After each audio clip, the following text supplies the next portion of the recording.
Hi there, and welcome to my presentation on the top 10 things you should know about Arab American immigration to the US. The first one is that there are three major waves of Arab American immigrants.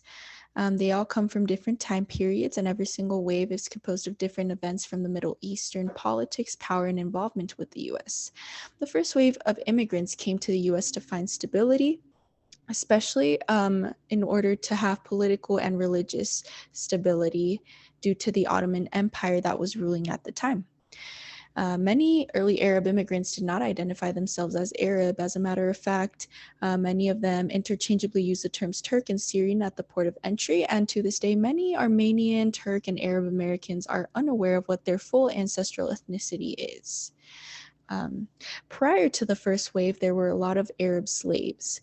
And this is important to know because even though they're not considered part of the first wave of Arab immigration, it is important to note that Arab migration was already a thing before the first general wave. Now, during the first wave, women became an asset for Arab American immigration. For the most part, the provider of the family, which was normally the man, was the one that was working while the women were doing household errands. However, embroidery, religious items, and food made by Arab wives became marketable. Number six is the second wave of Arab American immigration was primarily composed of middle-class Arabs.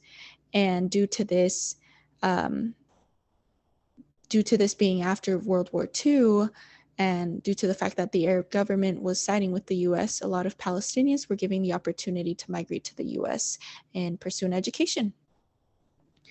Now, number seven is the Arab-Israel War of 1967 helped commence the third wave, and the Immigration Act of 1965 helped grow the third wave. And both of these events are important because the 1960s in the US was a time of civil rights activism. And many of these movements were done in order to improve immigration and discrimination against race and ethnicity. And this allowed many Arabs to start over with their families and raise pride and awareness for their culture and ethnicity. Now, the last 2 points that I would like to note out is that there are many preconceived notions that many people believe that a lot of Arabs are Muslim. No, not all Arabs are Muslim. Being Muslim is being part of a religion, while being Arab is being of a certain ethnicity.